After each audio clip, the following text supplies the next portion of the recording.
Senhores, boa noite, muito obrigado. Agradeço aí a paciência de vocês nesses ajustes técnicos nossos aí.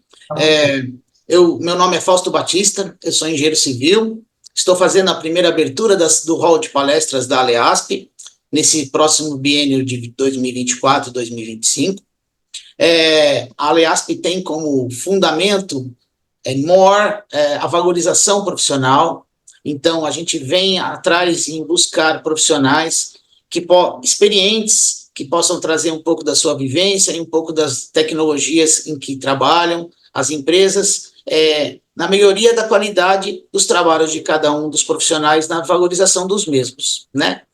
Neste tocante, ficamos muito contentes do nosso engenheiro amigo Pedro Chama, atualmente presidente da Associação Brasileira de Tubos de Concreto, em fazer uma apresentação na área de soluções em pré-fabricados de concreto para obras de infraestrutura, mais especificamente saneamento e drenagem, tá? E vamos agora iniciar fazendo a apresentação de alguns vídeos institucionais do CREA e da Mútua, que são grandes apoiadores nossos da nossa causa de valorização profissional. E, na sequência, vamos apresentar o nosso engenheiro Pedro Chama. O que faz o CREA São Paulo? O CREA São Paulo é o Conselho Regional de Engenharia e Agronomia do Estado de São Paulo, uma autarquia federal e o maior conselho profissional da América Latina, ao lado das instituições de ensino que capacitam e das entidades de classe que defendem os direitos trabalhistas e promovem ações de valorização. O papel do Conselho é registrar, habilitar e fiscalizar o exercício de profissionais da engenharia, agronomia e geociências no âmbito paulista. Com isso, o CREA São Paulo impede que leigos ou indivíduos não habilitados exerçam atividades exclusivas de profissionais da área tecnológica, garantindo a segurança de toda a sociedade. CREA São Paulo. Fiscalização. Boa para o profissional, essencial para a sociedade. O que é certidão de acervo técnico? Acervo técnico é o conjunto de atividades técnicas desenvolvidas ao longo da vida do profissional. O acervo pertence sempre e exclusivamente ao profissional que registrou a anotação de responsabilidade técnica, a ART. A certidão de acervo técnico, conhecida como CAT, é o documento que certifica as atividades registradas no acervo técnico e comprova a experiência do profissional ao longo do exercício de suas realizações. A CAT é imprescindível para a participação em licitações e concursos públicos nas áreas da engenharia, agronomia e geociências. A solicitação da certidão de acervo técnico é feita online. Consulte no site do CREA São Paulo os documentos necessários.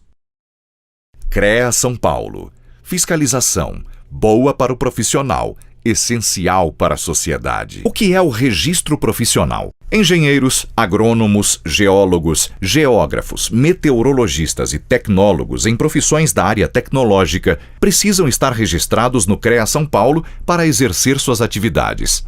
O registro obrigatório por lei pode ser provisório para profissionais recém-formados e válido por 1 ano. Temporário para diplomados no exterior, que têm contrato por tempo determinado no Brasil, e definitivo para profissionais já diplomados. Para a emissão do registro é obrigatório que tanto a escola quanto o curso estejam cadastrados no CREA São Paulo. Sem a exigência do registro, qualquer um poderia executar obras e serviços que exigem autoconhecimento técnico, colocando a população em risco. CREA São Paulo. Fiscalização. Boa para o profissional, essencial para a sociedade. O que é a ART? A Anotação de Responsabilidade Técnica, ART, é um documento oficial emitido pelo CREA e indispensável para o exercício profissional da engenharia, agronomia e geociências. A ART certifica quem são os responsáveis pela execução de trabalhos das áreas tecnológicas. Para a segurança de todos, a ART garante que obras e projetos técnicos sejam conduzidos por profissionais habilitados. Além disso, a ART valoriza a atuação profissional, registra sua autoria, resguarda o contratante e o contratado e permite constituir o acervo técnico. Um histórico da atuação do profissional que tem grande valor no mercado de trabalho. A ART é essencial para a segurança de todos, principalmente da sociedade. CREA São Paulo. Fiscalização. Boa para o profissional, essencial para a sociedade. O plenário e as 8 câmaras do CREA São Paulo. Vamos conhecer um pouco mais sobre a estrutura e o funcionamento do CREA São Paulo. O Conselho é um órgão colegiado formado por um plenário com mais de 250 conselheiros, representantes de entidades de classe, instituições de ensino e sindicatos registrados no CREA São Paulo. Os conselheiros dividem-se em 8 câmaras especializadas. Existe a Câmara Especializada de Agronomia, Engenharia Civil, Engenharia Elétrica, Engenharia Mecânica e Metalúrgica, Engenharia Química, Engenharia de Agrimensura, Engenharia de Segurança do Trabalho e Geologia e Engenharia de Minas. Tanto as câmaras quanto o plenário reúnem-se mensalmente. Nessas reuniões é que os conselheiros julgam os diversos processos ligados à fiscalização, registro, atribuições profissionais, entre outros assuntos. Essa composição diversificada permite a ampla discussão do papel do Conselho em suas mais diferentes perspectivas. CREA São Paulo. Fiscalização. Boa para o profissional, essencial para a sociedade. Engenheiro Pedro Chama, o tempo Não. agora é do senhor, estamos à disposição do senhor para aprender um pouquinho mais. A gente sabe que a BTC, além de reunir as grandes empresas de pré-moldados, a intenção é disseminar boas práticas, que são muito importantes na área de pré-fabricados, né? E não se pode pensar hoje numa solução de infraestrutura sem poder contar com o grande trabalho da BTC e a importância dos pré-moldados. Então, passo a palavra ao senhor aí. Fausto, muito obrigado. Muito obrigado e desculpe o inconveniente e agradeço a paciência de todos. Como é vamos dizer assim, uma apresentação inicial da BTC, a gente vai procurar ser bastante objetivo e não ficar tomando muito tempo, mostrando mais ou menos os aspectos que os nossos associados trabalham, né, onde eles focam o trabalho deles, tá? Eu vou deixar de compartilhar o vídeo para ficar menos pesado e facilitar, depois no final eu volto a ligar, tá? Então, vamos lá. Bom, para a gente poder entender um pouquinho sobre saneamento, né, eu vou mostrar algumas coisas com relação ao nível de atendimento que a gente tem no país, né? E o impacto da falta desses serviços para a população. A gente sabe que a falta de saneamento traz aí um prejuízo muito grande para a população em diversos aspectos, né? Então, eu vou mostrar alguns deles. Aqui, só para a gente ter uma ideia, né, porque eu vou falar da lei do saneamento, que foi uma lei agora de 2020, né, que é o marco regulatório, né, e a gente vai entender o porquê do marco, apesar da gente já ter ocorrido assim, diversas iniciativas aí ao longo dos anos para melhorar essa condição de saneamento do país, mas nada disso teve um avanço significativo. Sempre esbarra na questão de recursos, a dificuldade de levantar recursos, os montantes são altos para poder você fazer o investimento necessário, né? Então, a gente olhando aqui nos dados do SNIS de 2019, a gente vai perceber que a parte de esgoto é muito crítica. Região Nordeste, do que é gerado, o tratamento de 33% só do esgoto gerado. É muito baixo, praticamente quase nada. Olhando a região Sudeste, que é a melhor, vamos dizer assim, a região melhor atendida, né, nós estamos aí com 55% de tratamento de esgoto. Então, a parte de esgoto ela é muito crítica. Na média, nós temos aí 49%. Né? E no que a gente costuma dizer, de 70% que a gente coleta, na verdade, hoje, alguns estados, o pessoal trata 50%, 60% dos 70%, dá 35%, 40%. Né? A parte de abastecimento de água está um pouquinho melhor. Né? Na região Sudeste, aí nós temos na parte urbana aí a população com mais ou menos 95% da população atendida. Mas isso aqui precisa chegar aos 99%, 100%. Né? No caso da Sabesp, aqui em São Paulo, a maioria dos municípios, tirando a Grande São Paulo, a maioria dos municípios do estado onde a Sabesp atua, tem 100% de água tratada. Né? São Paulo é o ponto crítico. né? A capital, a região metropolitana, é o ponto crítico, na verdade, onde precisa melhorar um pouco mais o abastecimento de água e, principalmente, a questão do esgoto, da coleta e do tratamento de esgoto. Então é o seguinte, agora, além da questão do esgoto, né, do abastecimento de água, que eu estava falando do slide anterior, nós temos outro problema muito sério no país, que é a questão da perda de água, né? Existe um investimento muito grande na coleta, né, e no transporte da água para tratamento, e depois, no momento da distribuição da água, a perda é absurda. Nós temos aí, na região norte, coisa de mais da metade, 55% do que se trata é perdido, né? Nordeste, 45%, aqui no Sudeste, que é uma região do país mais desenvolvida, praticamente 36% do que se trata é perdido, né? Isso em função de uma infraestrutura antiga, né? Então, nós temos muitos vazamentos, tubulações já com muitos anos instalado, e nós não temos a cultura de trabalhar em manutenção. Normalmente, manutenção preventiva, o que a gente faz é manutenção corretiva. Estourou, conserta, arrebentou, conserta, né? E nós precisamos focar mais na questão preventiva, né? E dentro dessa questão de prevenção, nós precisamos começar a iniciar a substituição das redes antigas. Isso requer um investimento muito alto, né? E o que as empresas fazem? As empresas ficam diminuindo pressão de rede, ficam tentando ser rápidos, ter agilidade, melhorar a qualidade do reparo quando dá vazamento, mas pouco tem sido feito na questão de substituição de rede. Tirar a rede antiga e colocar a rede nova. Porque o investimento é muito alto. Nós precisaríamos ter um conhecimento grande, as empresas precisariam ter um conhecimento grande dos ativos que ela tem, das redes que ela tem, conhecer, ter um cadastro muito bem feito para saber a idade dessas redes, tudo, para poder fazer um planejamento e, a partir daí, começar a substituir. A Sabesp tem feito muito isso na questão dos ramais prediais, substituindo ramais prediais. E alguma coisa em rede, mas precisa avançar muito isso. No país como um todo.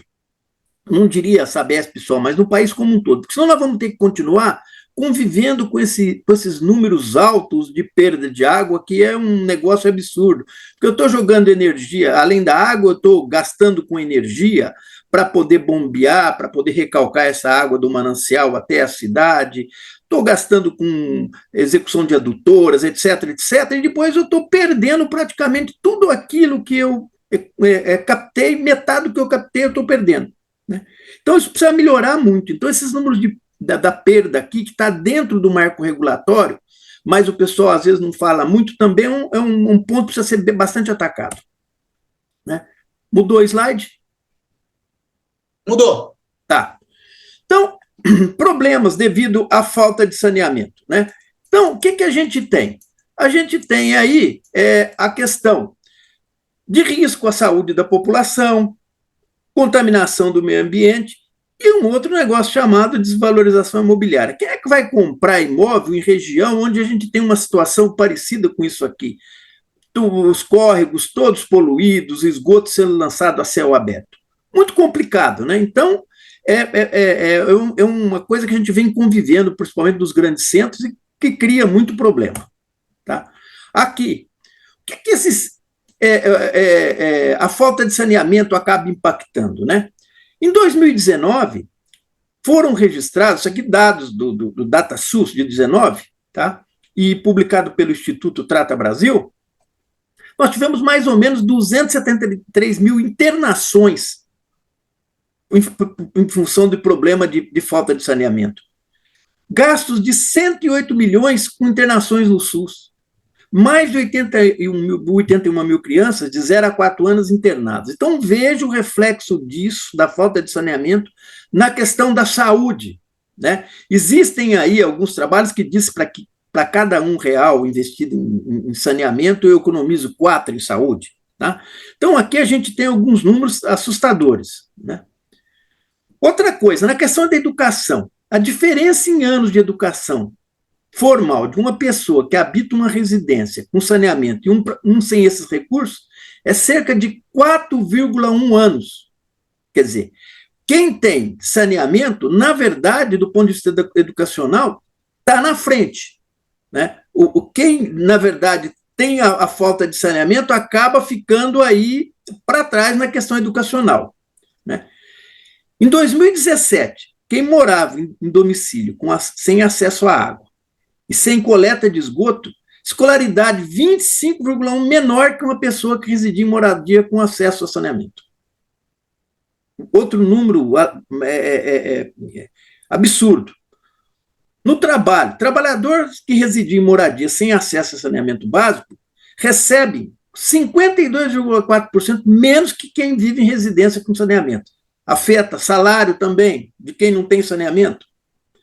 Em 2017, registrados 17,63 milhões de casos de afastamento do trabalho por diarreia e vômito. São problemas de origem hídrica. Isso é origem hídrica, quer dizer, saneamento.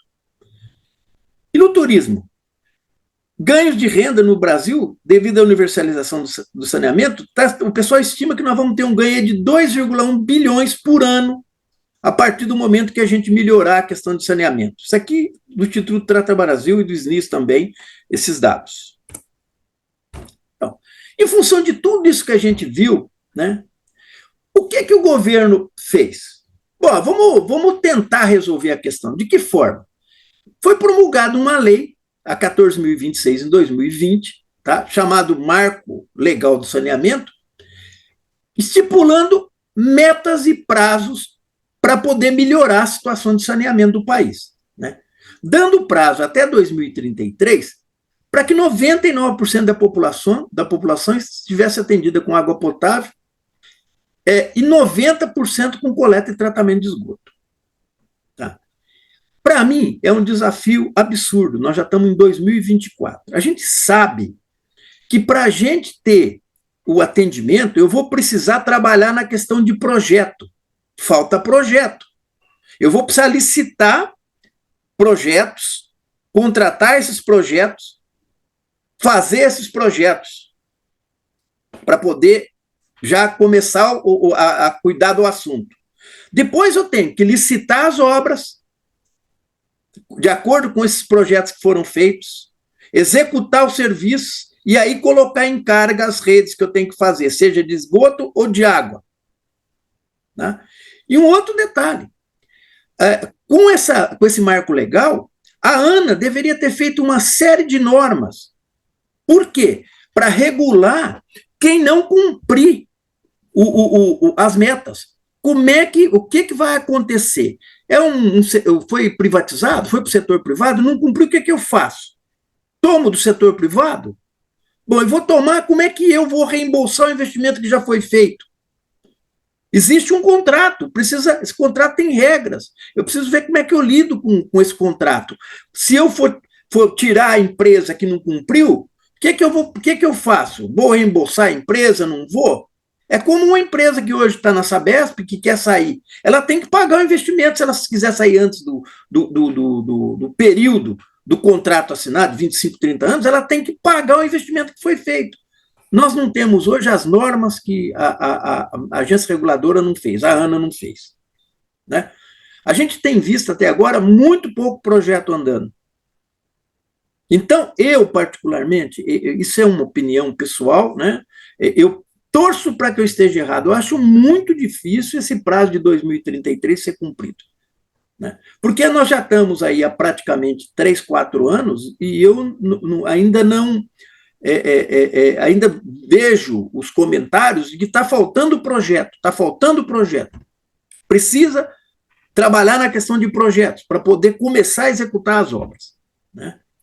Outro assunto, que aqui em São Paulo agora, está se falando muito na privatização da Sabesp. Né?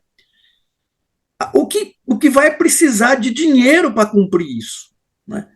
Tem aí levantamentos que estimam aí de 500 a 700 bilhões para que em 10 anos, coisa de 50 bilhões por ano, para em 10 anos conseguir atender esses índices propostos aqui por essa lei. O que não é fácil. é muito dinheiro. Para a gente ter uma ideia, a Sabesp investe em São Paulo uma média de 2,5 bi, 2,7 bi por ano, a Sabesp. Isso é praticamente 30% do que se investe no país. Nós estamos falando, então, que no país se investe aí coisa de 8 bi por ano. Para cumprir essas metas, a gente vai precisar coisa de 50 bi, é o que a gente ouve ser dito aí. Né? Então, é um desafio absurdo essa questão do saneamento. Né? Então, em função disso tudo, o que os órgãos do governo têm feito? Têm consultado as associações para saber se as associações de classe estão preparadas para suprir o mercado com materiais, com mão de obra, para poder cumprir essas metas. Né? Então, no caso da ABTC, nós fomos consultados, o BNDES consultou, né, para saber o que a BTC faz e como é que é a produção. Tá? Pessoal, o slide mudou, só dando uma checadinha para a gente não continuar. Sim, está mudando. Tá ótimo. Se não mudar, por favor, assim que eu falar e perceber que não mudou, me dá um alô, por favor. Tá? Perfeito. Então, a BTC, que é a Associação dos Fabricantes de Tubo de Concreto, esse é o nome da associação, o que os nossos associados produzem? Os tubos de concreto tradicionais, os tubos de concreto para cravação, os tais dos pipe jacking, né? As aduelas, as galerias pré-moldadas, tá? Pode ser de seção retangular, seção quadrada, pode ser bipartida, isso pode ser produzido em forma, as aduelas em forma de canal também. Tá? Um primeiro exemplo. Né? Onde esses materiais são utilizados? Quando eu falo de rede de esgoto, as tubulações de maior diâmetro são normalmente empregadas na execução dos coletores troncos, dos interceptores, e aqui não aparece nessa foto, mas os emissários também. Emissários são tubulações que não recebem contribuições, assim como os coletores, como os interceptores. São tubulações que pegam o esgoto de um ponto e conduzem direto para o ponto final, para o tratamento ou para um lançamento, se não tiver tratamento. Né? O interceptor recebe contribuição. Então, aqui, coletor, tronco, interceptor, e tem os emissários também, que são as tubulações de diâmetros maiores. Tá? Então, em sistema de esgoto, os tubos de concreto são mais utilizados nessas redes, nos coletores, nos interceptores e emissários. Nos grandes centros, pode ser utilizado também em algum coletor tronco de diâmetros de 300 e 400, mas normalmente são tubulações que se usam acima de 500 milímetros. Tá? E aí, nessas linhas de interceptor, coletor tronco e emissários, nós temos aí os tubos de concreto tradicionais. Para esgoto, eu vou dizer por que estou frisando que é para esgoto, nas grandes obras de esgoto, como o interceptor Tietê, interceptor Pinheiros, aqui no Pinheiros, o IT1, nós temos esses aduelas, essas galerias de seções maiores, né? No Tietê, no interceptor Tietê, nós temos lá os túneis que vão até Barueri, temos também algumas galerias dessas que são utilizadas, e temos o pipe jack, que é para cravação, que nos grandes centros hoje, para não criar transtorno na superfície, hoje se faz obras por método não destrutivo. E nas obras onde se usa a metodologia não destrutivo, normalmente se faz os coletores, os interceptores com tubo cravado. No passado, se fazia com túneis com anéis segmentados. Hoje, com essa tecnologia do tubo cravado, ficou muito mais fácil, que eu abro um poço e um outro a 100 metros, e tem um poço que é o poço de serviço, que eu cravo aí 100 metros de tubulação, sem criar nenhum transtorno na superfície. Tá? Então, eu tenho na frente uma máquina que vai abrindo um shield, pode ser um mini shield, né? Isso aqui é feito até 2,5 metros, o pessoal já faz, tá? E eu cravo a tubulação. Tá? Então, tem o tubo cravado para método não destrutivo, o tubo de concreto para obra a céu aberto e as galerias também para céu aberto, né? No caso de drenagem pluvial, além dos tubos de concreto nos coletores, eu tenho as minhas aduelas de seção aberta aqui, né, para eu fazer canalizações de córrego, né? Então, eu tenho aqui um corpo hídrico, né, eu tenho uma canalização do córrego aqui, que é feito com essas aduelas de seção aberta, né, com as galerias de seção aberta, né? Então, na drenagem pluvial, eu tenho aí os tubos de concreto para água pluvial, posso fazer drenagem em aeroportos, posso fazer canalização de córrego, posso fazer outra canalização aqui fechada, outra canalização, né? E galeria fechada também, né? Isso é muito utilizado em pluvial, né? Por que eu frisei tubo de concreto para esgoto e tubo de concreto para água pluvial? Porque, de acordo com a norma brasileira, depois eu vou mostrar qual é a norma, os requisitos são diferentes para a produção do tubo para água pluvial e para esgoto, né? Para um tubo para esgoto, eu tenho que usar cimento com baixo teor de C3A, porque no esgoto eu tenho um ataque do H2S, do gás sulfídrico. Então, eu escuto muita gente dizer: o tubo de concreto não resiste ao esgoto. Não resiste se você não fizer o tubo conforme os requisitos de norma. Existem alguns requisitos, como o tipo de cimento, fator água-cimento, o tipo de junta, que tem que ser obedecidos, porque senão, se eu produzir um tubo de baixa qualidade, sem atender os requisitos normativos, e aplicar esse tubo em esgoto, eu prejudico a vida útil do tubo, porque ao longo dos anos, um tubo que é para durar 70, 80 anos, esse tubo pode sofrer um ataque pelo H2S, se for um tubo que tiver um alto índice de vazios, uma alta porosidade, eu posso ter o ataque na geratriz superior interna e pegar a armadura, e o concreto rompe por expansão, porque essa armadura, quando atacada, ela vai se expandir e o concreto vai romper por expansão, tá? Então, estou chamando uma atençãozinha aqui, porque há a diferença entre o tubo de concreto para esgoto do tubo de concreto para água pluvial. E se eu for produzir uma galeria para esgoto também, eu tenho que tomar esses cuidados necessários para aplicação em esgoto. Feito isso, pode aplicar sem nenhum problema. Nós temos galerias dessas na Sabesp que eu já entrei há mais de 70 anos em perfeito estado. Já entrei em tubulações com 4, 5 anos, praticamente com a vida útil expirada. Por quê? Porque compram preço nas licitações, é o tal do baratinho. Então, todo mundo gosta de comprar barato, comprar por preço pequenininho. Aí, depois, na hora de entregar, o que vai acontecer? Entrega um produto que não atende os requisitos normativos. E aí você aplica um produto que vai te dar problema, né? Outro assunto que nós temos nos grandes centros, principalmente, são os alagamentos e enchentes, né, que trazem risco à segurança e saúde, provoca perda de bens públicos e privados, contamina o meio ambiente, né? Para essas situações, o que os nossos associados produzem? Os tais reservatórios, né, que são produzidos e instalados como se fossem as aduelas, né?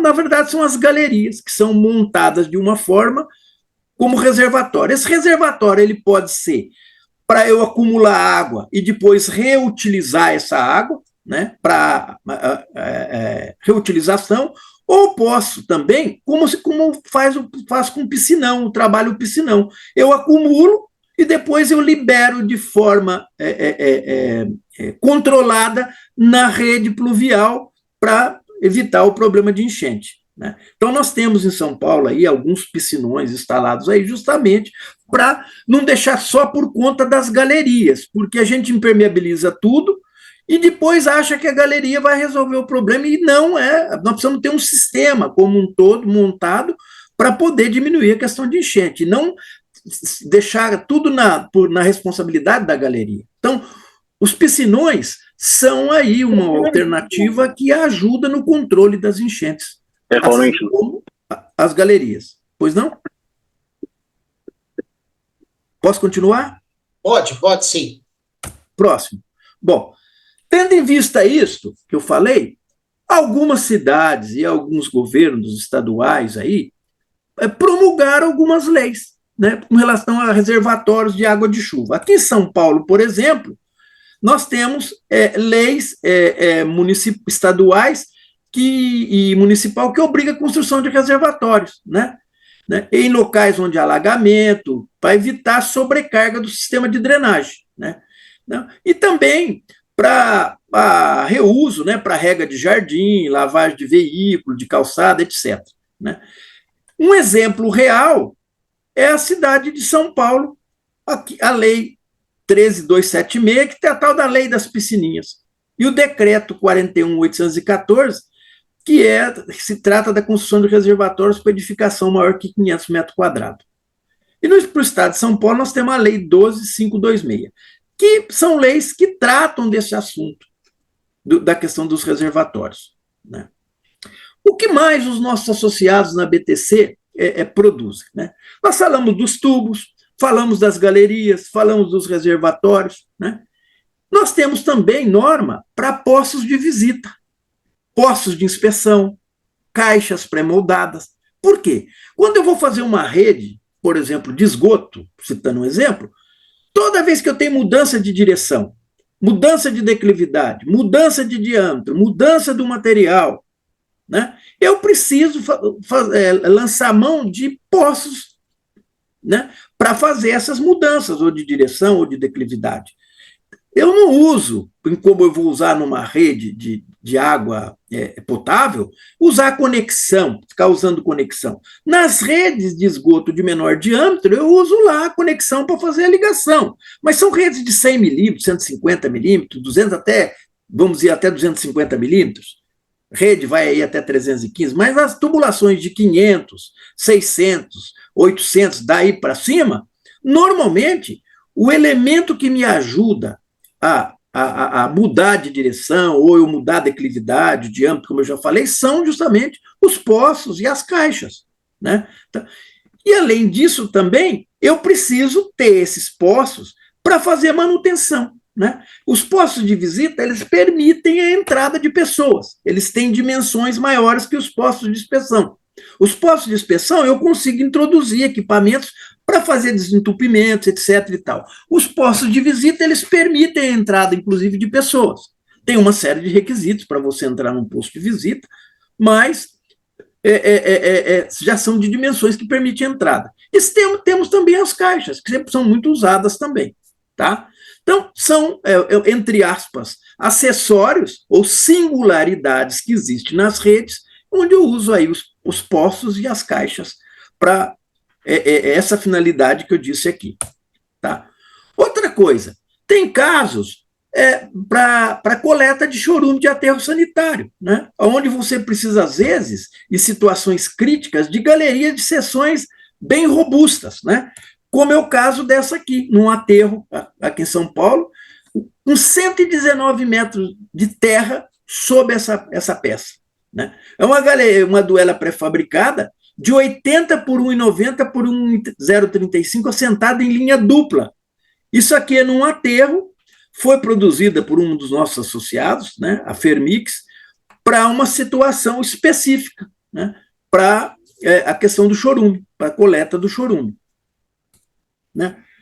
Outra coisa que os associados nossos produzem são dispositivos para ajudar na solução desse tipo de problema aqui. Né? Nós temos dentro da cidade uma poluição absurda desses postes, com cabo para lá e para cá, com energia elétrica, telecomunicações, etc., né? Que volta e meia a gente acaba tendo problema em época de chuva, com roubo de cabo, os caras roubam para vender cobre, né? Que provoca risco aí para a população também. E nem sem falar na questão urbanística, que fica um negócio absurdo, né? E para tentar ajudar nessa situação, né, o que os nossos associados produzem e têm como solução? As tais galerias técnicas, galerias de serviço. Né? Essas galerias técnicas são galerias pré-moldadas, né, onde eu passo internamente nessas galerias tubulações de água, de esgoto, né? Outras utilities. No caso do gás, é que há uma restrição, né? Então, em São Paulo, nós temos aí as normas de galeria técnica que só o gás está fora. O resto, a gente consegue colocar nessas galerias sem nenhum problema, tirar todo esse problema externo e enterrar, né? É isso que há muito tempo o pessoal vinha pedindo para a Eletropaulo, para a Enel fazer, quer dizer, enterrar esse cabeamento de elétrica usando esse tipo de solução aqui. Na região da Paulista, nós temos galerias lá que, né? Lá no Anhangabaú agora foi feita uma grande obra usando essas galerias técnicas, né?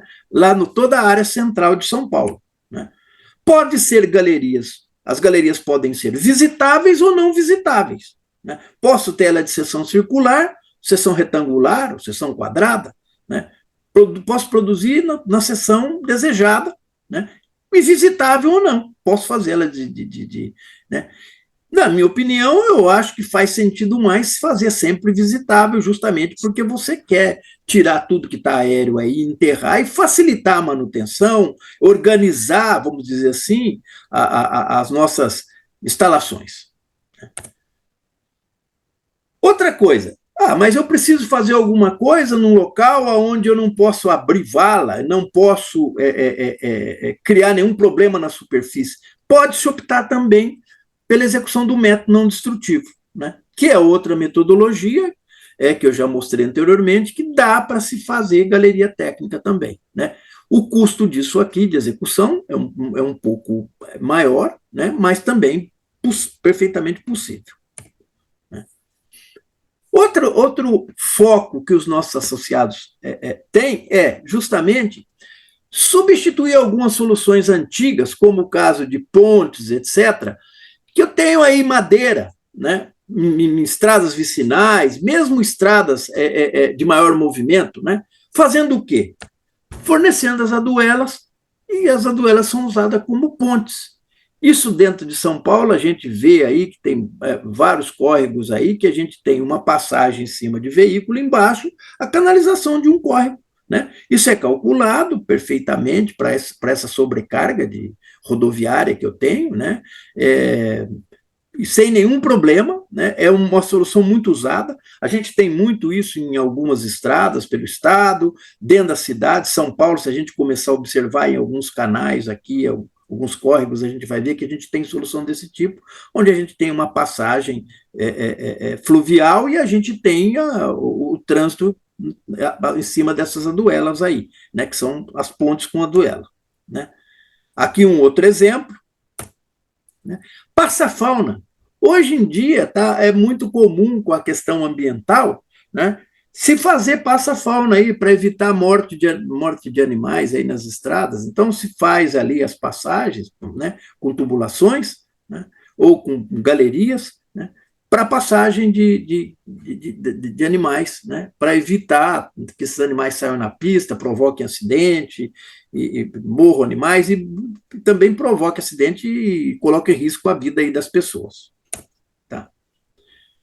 Então, é basicamente isso, né?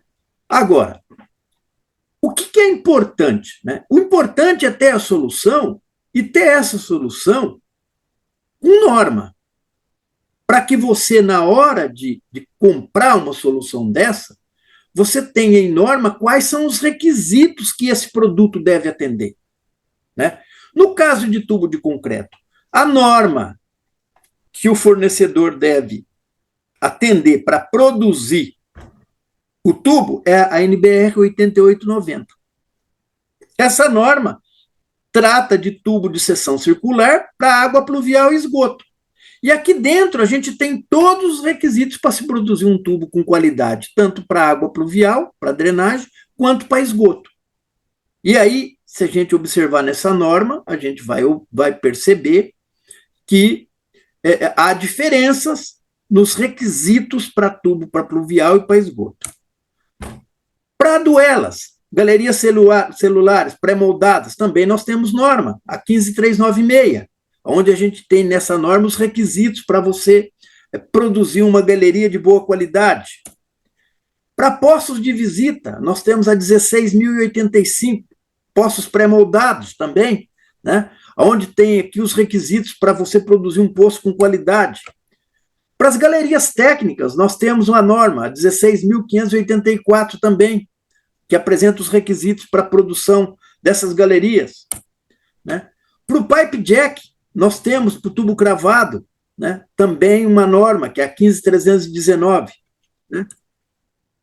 Para execução de obra com tubo de concreto e a duela, e tubos de concreto para drenagem urbana, para água bruta e água tratada, nós temos 17.015. Essa norma fui eu que montei o texto básico quando estava na Sabesp.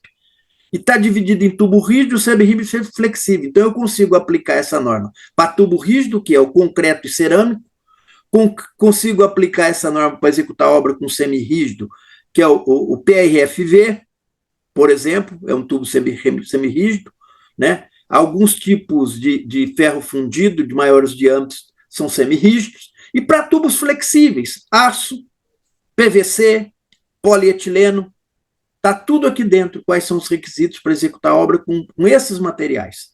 O único material nessa norma que não é muito explorado do ponto de vista de execução é o tubo de aço. Tá? Tudo isso que eu falei aqui, está disponível, esses materiais todos para download, né, no site da BTC. Né? Além dessas normas que estão disponíveis, que a gente pode fornecer, porque o objetivo da BTC é ajudar o mercado a comprar produto de qualidade, passar para o mercado informações técnicas sobre os produtos, né? Orientar o mercado tecnicamente. Né? Então, essas normas, tudo isso que eu comentei está lá no site da BTC disponível para download. Além disso, nós temos outros materiais no site para poder baixar.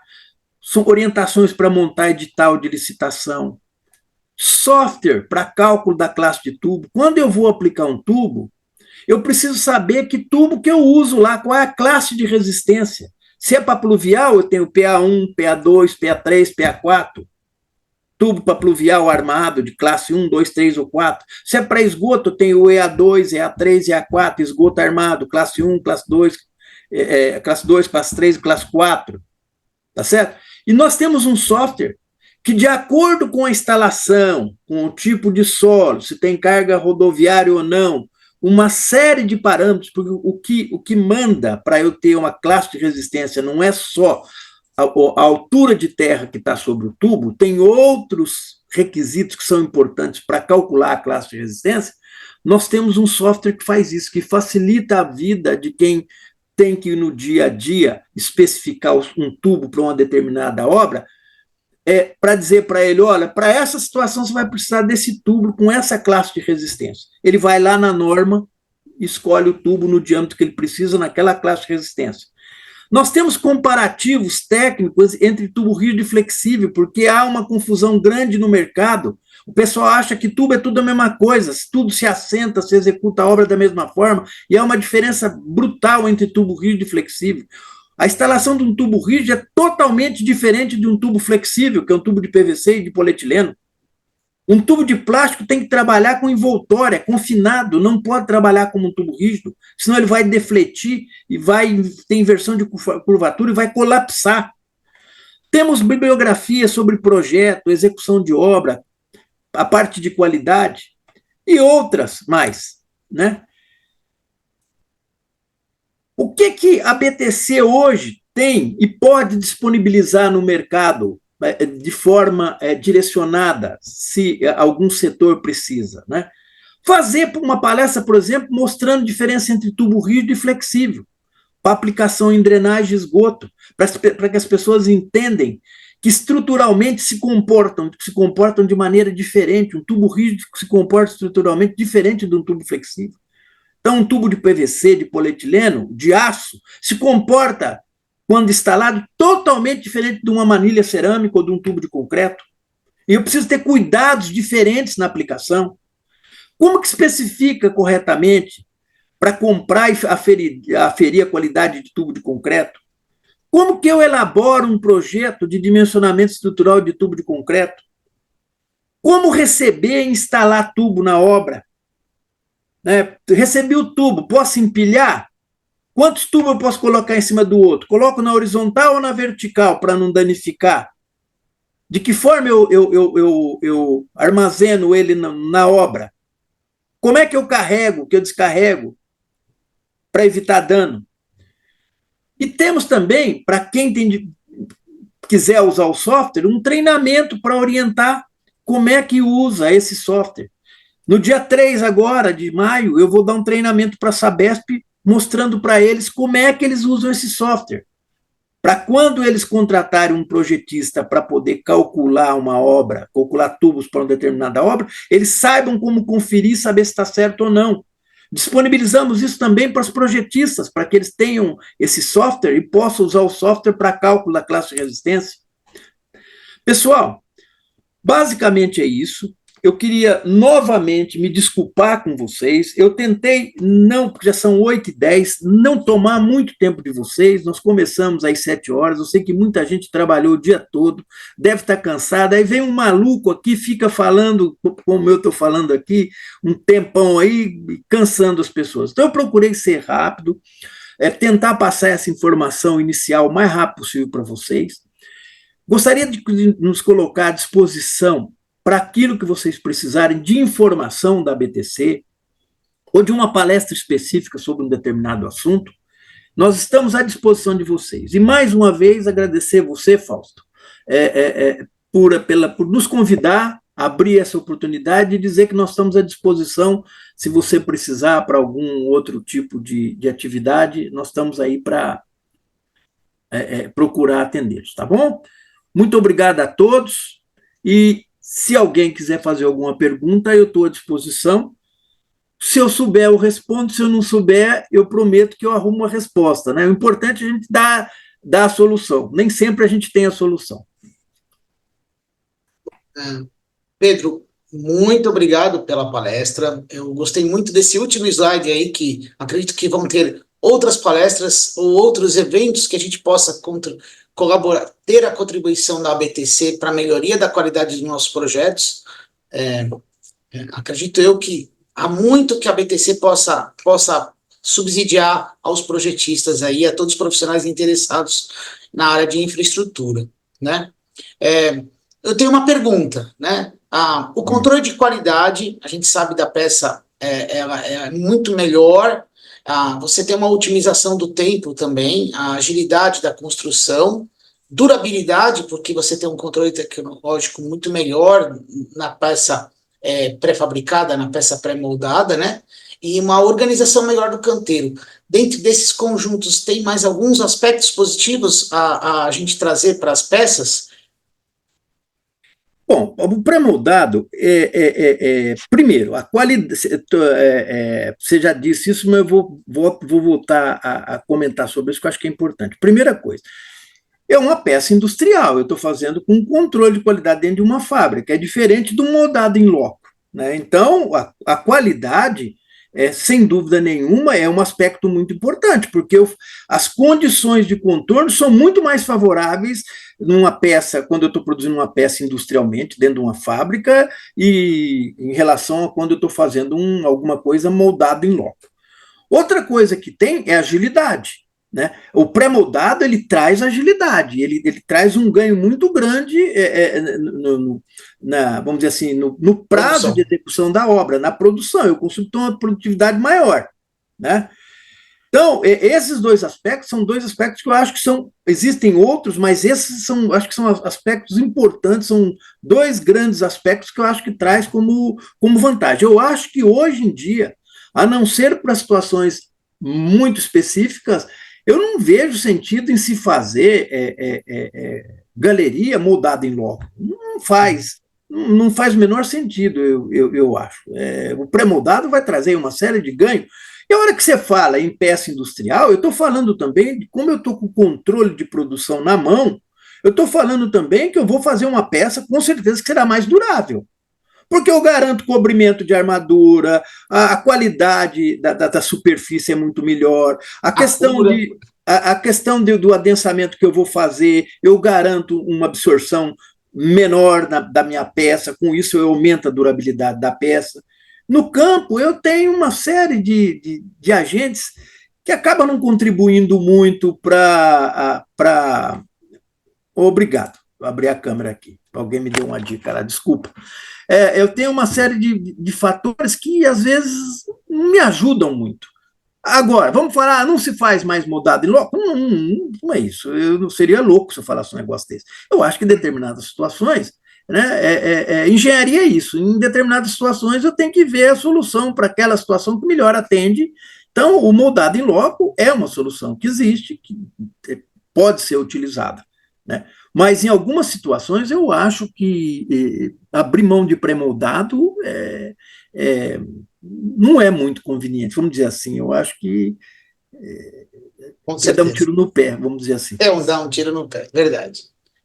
Fazer forma, armação, cura do É concreto, não tem complicado. condições. Mão de obra Controle. complicada.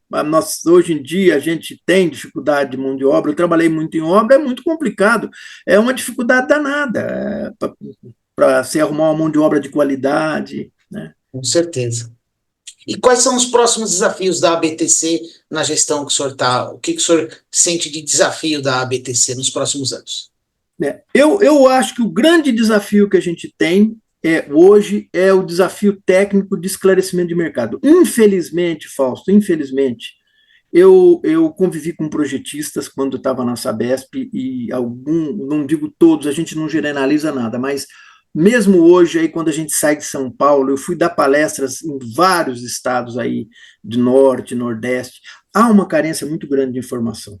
Absurda. A gente vive vamos dizer assim, num estado e a gente que tem um desenvolvimento muito grande, às vezes a gente não se atenta e não percebe. Quando a gente viaja, eu fui várias vezes dar palestras fora de São Paulo, é que você vê a carência de informação. Então, eu acho que a BTC tem um grande desafio, que é levar a informação para outros lugares, principalmente fora dos grandes centros, e mesmo nos grandes centros, existem empresas menores que não têm estrutura, que você pode ajudar, levando informação, disponibilizando material. Então, eu acho que o desafio grande e importante que a gente tem é de levar a informação e ajudar a disseminar a informação e ajudar esses parceiros que a gente tem As boas práticas, né? As boas práticas, vamos dizer assim. Tanto de execução quanto de projeto. Né? Execução, principalmente, a gente vê muita coisa sendo feito de forma errada, porque, infelizmente, quem vende só está pensando na venda. O pessoal ainda continua nos dias de hoje, não pensa em pós-venda. Não pensa o seguinte: se eu vender um produto e não fizer um bom pós-venda, eu não vou mais depois vender. As pessoas ainda continuam vendendo como se estivesse transferindo o problema. Então, vende, não orienta, a aplicação é feita de forma inadequada, porque não vende e fala, olha, isso aqui tem que ser aplicado assim, e aí o cara aplica errado, dá problema, e acaba queimando uma solução boa, que só não prosperou porque a aplicação foi de forma indevida, de forma incorreta, né? Então, e outra coisa que eu sempre falo, eu e a Bruna principalmente, eu que estou atualmente como presidente da associação e a Bruna que é a gerente técnica, eu não entro na associação em assuntos comerciais. É uma coisa que desde o início eu combinei com o pessoal. Nós não tratamos de assunto comercial. Assunto comercial, vocês resolvem lá com o comprador, para quem vocês vão vender. O nosso objetivo na associação é estritamente técnico, auxiliar em tudo que for possível tecnicamente, sem entrar no aspecto comercial. E eu acho que a hora que a gente esclarece como é que se projeta, como é que se utiliza, as empresas, os projetistas, os consumidores, tem capacidade de avaliar o que é melhor para aquela situação e o que mais convém a ele naquela situação. Então, essa responsabilidade ela tem que ficar com o consumidor, eu acho, com quem está utilizando, com o contratante, vamos dizer assim, quem está contratando aquela solução.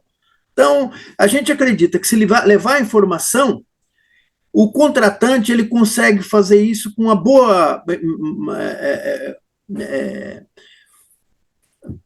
para ter uma solução boa. Ele não vai cometer determinados erros aí que a gente vê normalmente. Conscientização, né? Conscientização. Acho que é a palavra que dá para fechar isso, né? Isso, Fico muito contente, Pedro. Acho que todos aqui gostaram muito da palestra.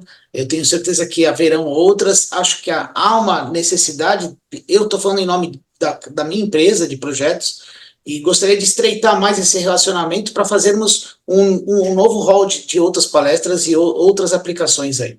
Tá ok? Estamos à disposição, Fausto, de vocês todos, você e todos os outros que tiverem necessidade aí, nós estamos à disposição.